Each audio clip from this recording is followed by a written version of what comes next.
Bom, gente, então vamos lá para a última parte dessa aula, né? Eu lembrei também que vocês, mais tarde, vocês vão ter uma aula comigo sobre probióticos e prebióticos e dieta, né? Então eu vou falar mais sobre essa interface entre a microbiota intestinal e a dieta nessa aula. Então, bom que ela ficou meio curtinha. E agora eu vou falar sobre o chamado eixo cérebro-intestino-microbiota. Eu acho que é uma das áreas mais quentes aí de pesquisa nesse tópico de microbiota intestinal, né, que é essa comunicação que existe entre as bactérias do nosso trato gastrointestinal e o nosso cérebro, que pode parecer algo extremamente improvável. Talvez alguns anos atrás, 10, 20 anos atrás, ninguém imaginasse que essa conversa seria uma conversa tão grande, né, tão ampla assim, entre as bactérias que vivem no nosso corpo com o nosso cérebro. Então, de vez em quando eu brinco com a Rosana, que deu aula para vocês. Inclusive, eu acho que ela até deu um artigo para vocês, para que vocês lessem sobre sobre a microbiota intestinal de moscas, de fruta, de drosófila, influenciando na escolha do par, né? Então, acho que no fim das contas nós somos robozinhos controlados pelas nossas bactérias, né? Bom, vamos voltar ao assunto, parar de devagar e voltar ao assunto. Bom, o eixo cérebro-intestino-microbiota, vou falar primeiro do eixo cérebro-intestino, porque isso já está descrito na literatura há muito tempo, que é um eixo bidirecional que conecta o cérebro ao nosso trato intestinal, e essa conexão acontece diretamente através de conexão nervosa, como por exemplo pelo nervo vago, e também pode acontecer através da secreção de hormônios, né? Por exemplo, a maior parte da serotonina que é produzida no nosso corpo vem das chamadas células enterocromafinas no epitélio intestinal, tá? E outras moléculas dos hormônios, outras moléculas sinalizadoras, como por exemplo as citocinas, e aí entra o papel do nosso sistema imunológico nessa conversa, tá? Então o sistema imune também tem um papel importante na ligação entre o eixo cérebro e intestino. Então processos inflamatórios no nosso trato gastrointestinal podem ser percebidos pelo nosso sistema nervoso, tá? O nosso trato gastrointestinal ele é coberto pelo chamado sistema nervoso entérico, tá? Que é um sistema semi-autônomo, ou seja, ele funciona de forma semi-autônoma ao nosso cérebro. Então tem diversas funções que exercidas pelo sistema nervoso entérico que são independentes do nosso cérebro, né? Por isso ele é chamado também de segundo cérebro. É um complexo sistema endócrino, tá? Então, diversos hormônios tanto são produzidos e secretados, assim como são detectados pelo sistema nervoso entérico. E as suas principais funções, né, são o controle da secreção gástrica, o controle da passagem de fluidos através da barreira epitelial, na absorção de fluidos, né, controle do fluxo de sangue a esse local, então para captura e distribuição de nutrientes, de oxigênio, e também mediar essa interação aí com o sistema imune e com o sistema endócrino, tá? Então, esse sistema nervoso entérico realmente tem uma imensidão, uma grande quantidade de neurônios, faz parte desse sistema nervoso entérico, tá? Esqueci o número correto agora, se não me engano, são 400 milhões de células neuronais. Se eu estiver errado, depois eu me corrijo na aula, né? Mas assim, como eu disse, é parte do nosso sistema nervoso fundamental, de extrema importância, né? E aí, com o tempo, com a descoberta do papel da microbiota intestinal na nossa saúde, esse eixo cérebro-intestino acabou virando uma tríade, né, chamada tríade cérebro-intestino-microbiota, porque não dá mais para você considerar, como eu disse, a microbiota é um órgão, né, então não dá mais para você falar de trato gastrointestinal sem levar em consideração a microbiota que vive no trato gastrointestinal. Então, Hoje em dia, esse eixo cérebro-intestino é considerado essa tríade aí, tá? E como eu disse, essa é uma via de sinalização de mão dupla, né? Então, do intestino para o cérebro, nós temos a produção de diversas substâncias neurotransmissoras, já dei o exemplo da serotonina, né? Que é produzida pelas células enterocromafinas, e do GABA, tá? O GABA é produzido não só pelas nossas células, mas por bactérias da microbiota também. E a serotonina, ela não é produzida por células, desculpa, não é produzida por bactérias, mas as bactérias induzem a produção de serotonina por essas células enterocromafinas, tá? E produzem precursores da serotonina também.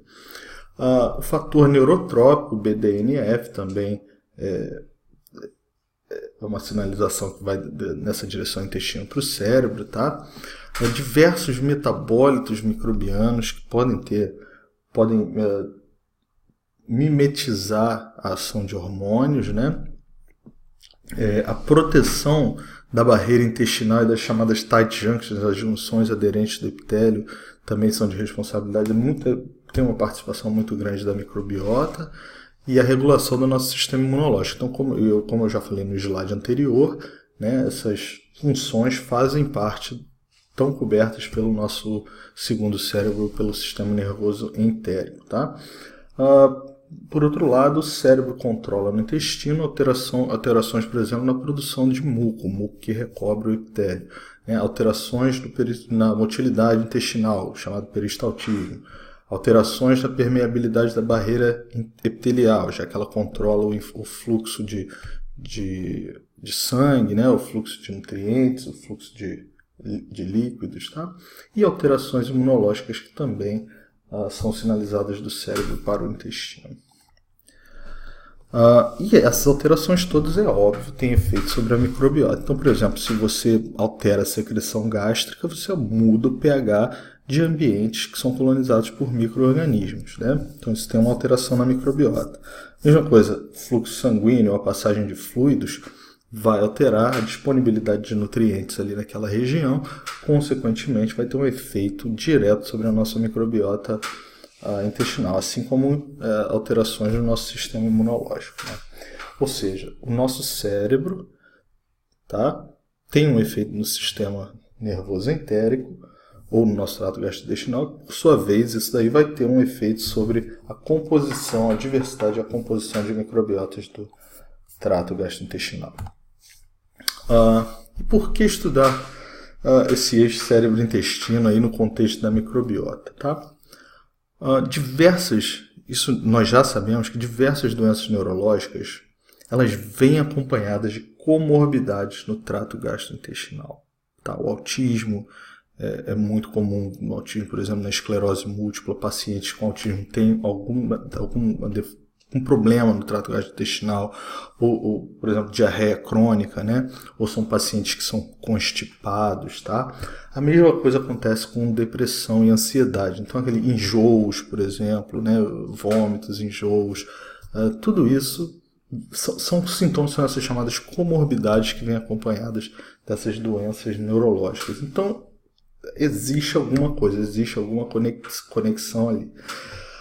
E nós sabemos também que alguns patógenos entéricos, né, como o Helicobacter e eu acho que eu dou exemplo mais tarde nessa apresentação do Campylobacter também, eles podem ser detectados pelo nosso cérebro de forma independente ao sistema imunológico, tá?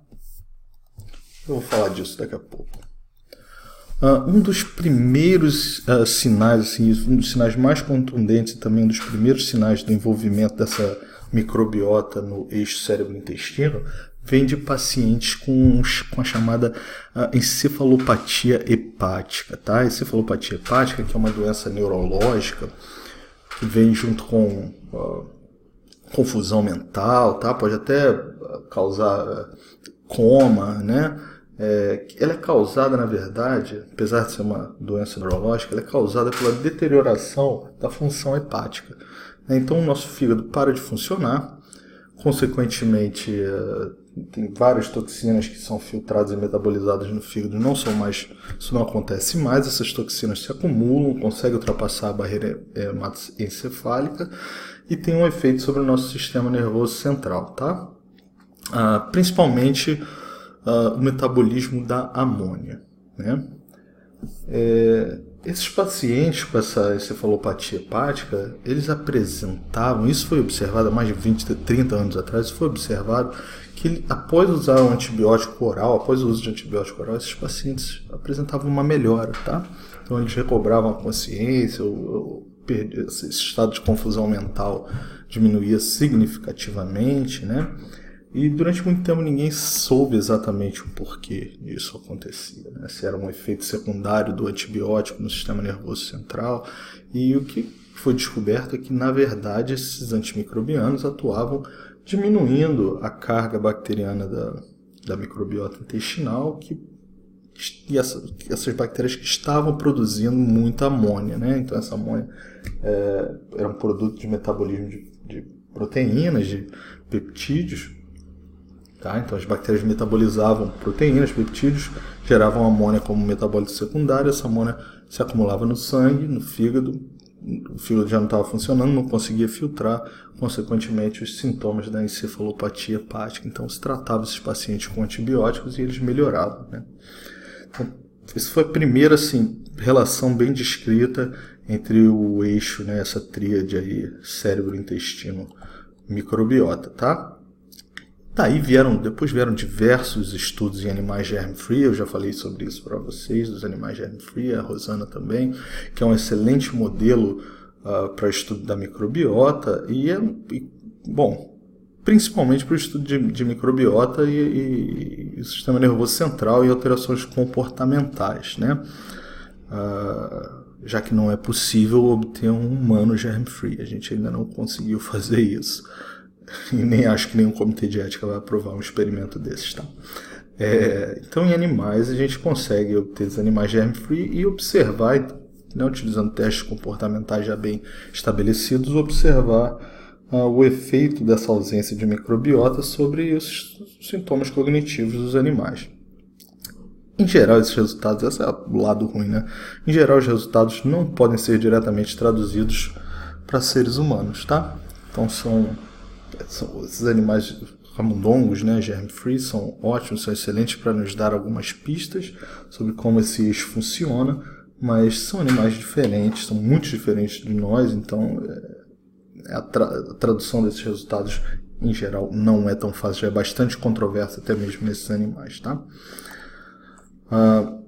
Então, inicialmente, alguns estudos em animais germ-free, eles demonstraram que esses animais que não têm microbiota, eles têm uma reação alterada ao estresse e à ansiedade, quando você fazia testes de estresse e ansiedade nesses animais, tá? E isso daí era mediado através do chamado eixo hipotálamo-pituitário adrenal, né? Então a microbiota parecia estar regulando a atividade desse eixo chamado eixo HPA. E aparentemente esses animais germ-free tinham uma resposta diminuída ao estresse e à ansiedade, tá? Porém, alguns estudos anteriores já haviam observado resultados distintos. Então, esse estudo aí de Sudo, de 2004, já havia observado que animais germ-free, na verdade, tinham um aumento na resposta ao estresse, tá? O teste que ele fazia era prender os animaizinhos nesses tubos, parece um tubo Falcon adaptado aqui, com alguns furinhos do lado, né? Então é chamado um teste de imobilização. Então os animais ficavam imobilizados dentro desses tubos e isso, claro, gerava um estresse absurdo nos animais. Aí os animais germ-free tinham uma resposta ao estresse aumentada, que vinha acompanhada na diminuição da expressão desse fator neurotrópico aí derivado do cérebro, BDNF, que é um fator importante para a diferenciação de neurônios, e a diferenciação também de imunidade desse receptor NMDA, tá? Que é um receptor importante também para o desenvolvimento cerebral. Então tão importante desse trabalho é que ele não só relatou esse aumento na resposta ao estresse associado à falta da microbiota, como ele também detectou fatores, né, do sistema nervoso central, expressão de proteínas do sistema nervoso central alteradas nesses animais, tá? Como BDNF, por exemplo. E ele percebeu também que quando ele recolonizava esses animais com uma cepa de Bifidobacterium, na verdade Bifidobacterium adolescente, tá? Ele escolheu essa cepa provavelmente porque é uma cepa probiótica comumente utilizada, ele conseguia reverter esses efeitos do estresse, tá? E isso era acompanhado também na normalização de níveis, por exemplo, de corticosterona, tá? Que são hormônios relacionados ao estresse. Mais tarde, esse é um estudo que veio anos depois, tá? Neufeld demonstrou que camundongos fêmeas germ-free, eles tinham uma redução na ansiedade no teste de labirinto em cruz elevada, esse Elevated Plus Maze, tá? Então, como vocês estão vendo aqui, essa estrutura aqui em forma de cruz, tem um ratinho aqui, não sei se dá para perceber, é uma estrutura em forma de cruz, um dos braços da cruz é completamente aberto, enquanto o outro braço ele é fechado, tá? Então, camundongos são bichinhos medrosos e eles costumam ficar aqui nessa região aqui onde a cruz é fechada, tá? Escondidinhos, tá? Então, animais que não tinham microbiota, eles eram menos ansiosos e eles passavam mais tempo aqui nos braços abertos do que os animais que possuíam microbiota. Então, é um sinal de que eles tinham eram animais menos ansiosos, tá?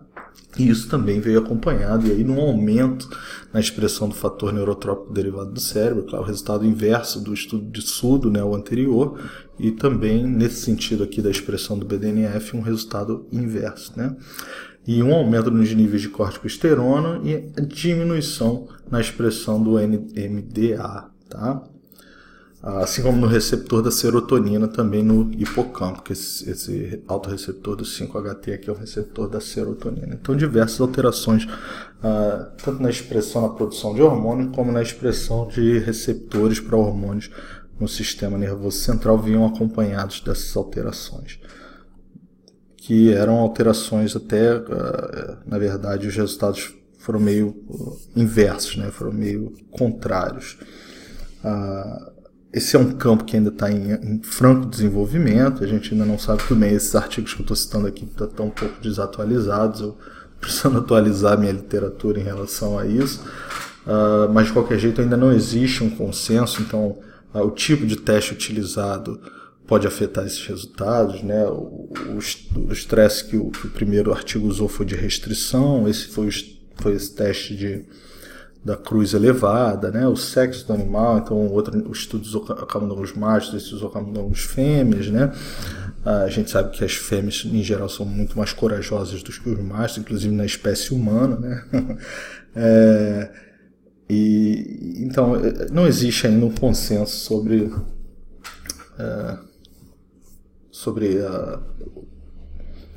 o efeito da microbiota em estresse e ansiedade, nem em humanos nem em animais, mas o que a gente sabe é que esse efeito existe, né? Isso é importante.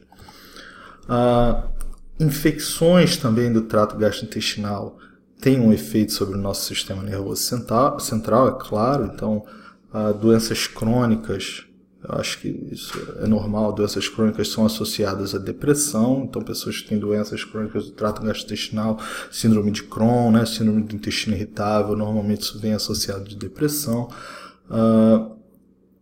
E assim, claro, se você está indo no banheiro toda hora, várias vezes ao dia, com diarreia crônica, é claro que você vai, é claro que a pessoa vai ficar deprimida, né? Ninguém vai ficar feliz com isso. Mas isso é algo óbvio, né? Mas o que os pesquisadores acreditam é que não é só pelo fato da rotina da pessoa estar quebrada, da vida da pessoa tá sendo alterada por causa dessa doença crônica. Acredita-se também que há uma sinalização, se não sabe que há uma sinalização via citocinas pró-inflamatórias que acarretam essa mudança comportamental. Então essas citocinas pró-inflamatórias levam, por exemplo, à fatiga, né, à depressão, a um comportamento mais introspectivo, destacado. Você não quer sair, não quer encontrar com outras pessoas, quer ficar na sua e tal. Isso pode ser até a evolução trabalhando ao nosso favor, né? Ou seja, faz sentido, se você pensar nos nossos ancestrais, né? Que pessoas que estivessem infectadas com alguma doença né, não quisessem espalhar essa doença, não de uma forma consciente, é claro, mas como esses sintomas, né, como essa doença vem acompanhada desses sintomas de depressão, ou de introspecção, ou de se retirar do convívio social, esse comportamento foi favorecido durante a evolução, né? Deu para entender? Tá? Mas não é só através da produção de citocinas não que isso acontece, né? Então existe uma sinalização direta através do nervo vago, isso também já foi demonstrado, que é independente de moléculas inflamatórias, de citocinas pró-inflamatórias, que, por exemplo, no nosso cérebro, no nosso sistema nervoso central, pode detectar a presença de certos patógenos. Então isso já foi observado com Campylobacter jejuni, né? Com Helicobacter pylori, tá? Então esses animais têm um aumento, por exemplo, nos seus níveis de ansiedade quando tem esse tipo de infecção. E isso é independente de citocinas pró-inflamatórias produzidas pelo sistema imunológico, tá bom? Um outro caso muito interessante que fala sobre esse eixo cérebro-intestino-microbiota é o caso do autismo, né? O autismo, que é um termo guarda-chuva, um termo umbrella, né, para descrever diversas síndromes que normalmente aparecem na infância, que inclui, por exemplo, dificuldade no entendimento, no uso da linguagem, né? Uma resposta exacerbada a estímulos sensoriais, tá? Comportamento repetitivo, tá? Interações sociais são deficitárias. Tem um link aí aqui embaixo no YouTube, se vocês quiserem copiar e colar esse link aí na aula, tem um vídeo que mostra como crianças autistas ou pessoas autistas veem o mundo, tá? É um vídeo muito interessante. E o que causa o autismo ninguém sabe, tá? Então existem, como eu disse, diversos tipos diferentes de autismo. É uma combinação entre genética e algum fator ambiental ainda desconhecido. Existem diversos fatores ambientais que podem ser citados aí, mas ainda não se sabe exatamente se um deles é uma combinação entre genética e o fator ambiental, tá? E o que tem sido observado na literatura é um aumento vertiginoso no número de casos de autismo na população desde a década de 60, 70 até os dias de hoje, tá? Então alguns especialistas até falam numa epidemia de autismo. E claro, algumas pessoas argumentam, peraí também, agora a gente hoje em dia conhece melhor a doença, então a gente sabe diagnosticar. Antigamente as pessoas com autismo não eram diagnosticadas com autismo, já que a gente não conhecia a doença, eram simplesmente tratadas como excêntricas ou estranhas ou o que quer que fosse.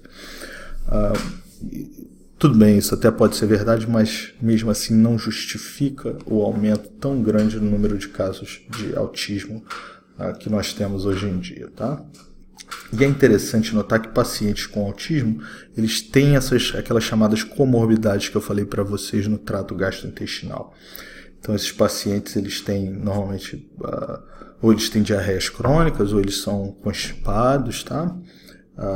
Mas é difícil separar, é difícil colocar isso como um sintoma do autismo, já que, como eu disse, já eu falei, esses pacientes têm um comportamento diferente, comportamento repetitivo, então às vezes eles têm mania de comer coisas incomuns, tá? Ou colocar coisas na boca que não deveriam, então isso também pode estar relacionado a esses sintomas do trato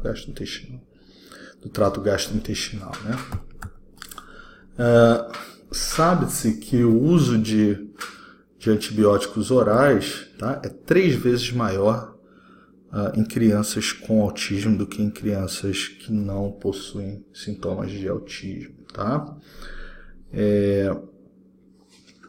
Sabe-se também que crianças com autismo têm deficiências no transporte de certos açúcares, de certos disacarídeos no trato gastrointestinal, que é uma mal absorção de carboidratos, tá? Ou seja, isso aí permite com que a microbiota se torne alterada, tá? Lembre-se que são nutrientes, estes são nutrientes que não estariam ali numa criança normal, né?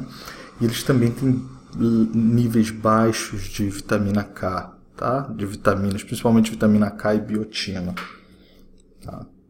Vitaminas essas que são produzidas por bactérias na microbiota intestinal, né?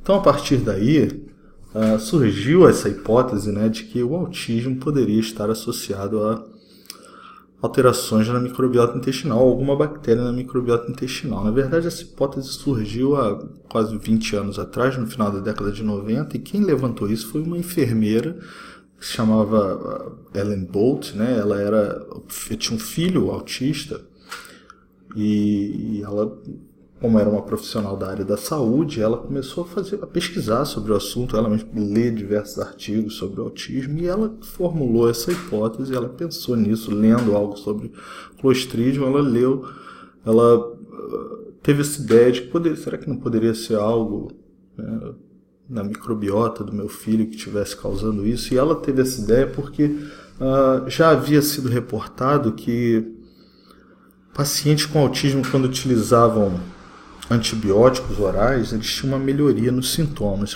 Essa melhoria era passageira, então o antibiótico parava, os sintomas voltavam, né? Mas ela conseguiu convencer alguns pesquisadores muito importantes, como esse cara aqui, chamado Finegold, né, o Sidney Finegold, que era um especialista em bactérias anaeróbias, a dar uma olhada com mais carinho na hipótese dela. E realmente, a partir daí, isso aí, né, deslanchou. E o Finegold isolou, usando, né, técnicas dependentes de cultivo.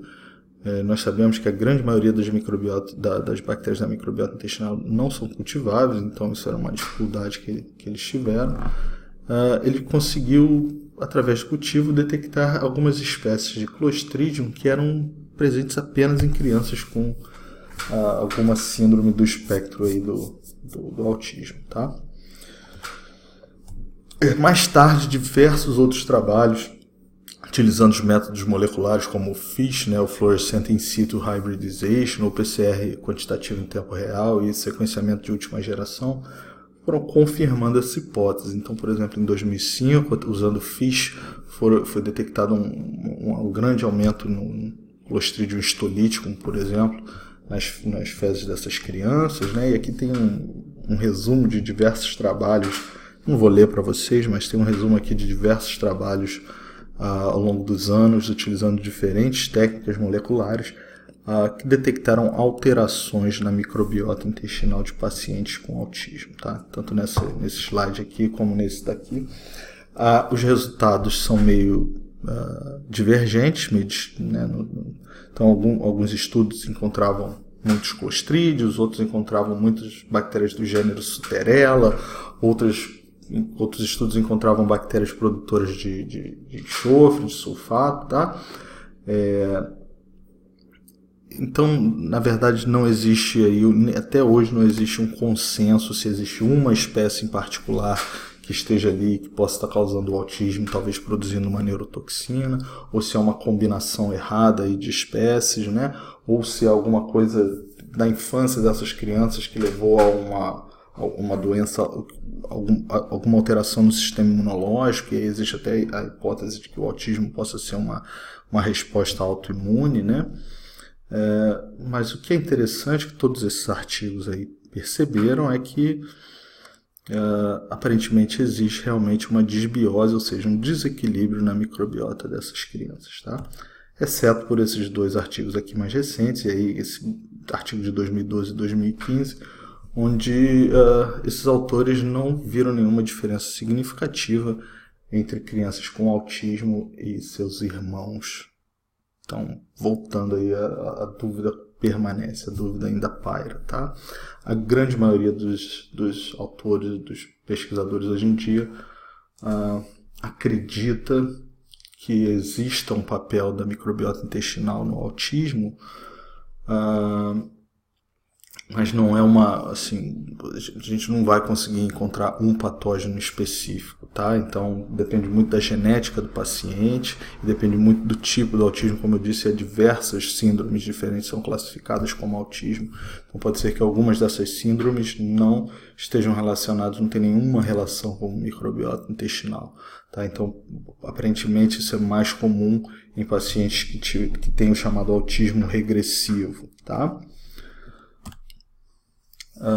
Então tá aqui um resumo, já me adiantei e falei disso, um resumo do que todos esses trabalhos encontraram. Então, em geral, crianças com autismo têm mais bactérias desses gêneros aqui do Clostridium, Descovibrio, Subterella e Bacteroidetes, e menos Firmicutes, Prevotelas e Bifidobacter. É claro que vocês vão olhar e vão falar, bom, mas Clostridium é um Firmicutes, né?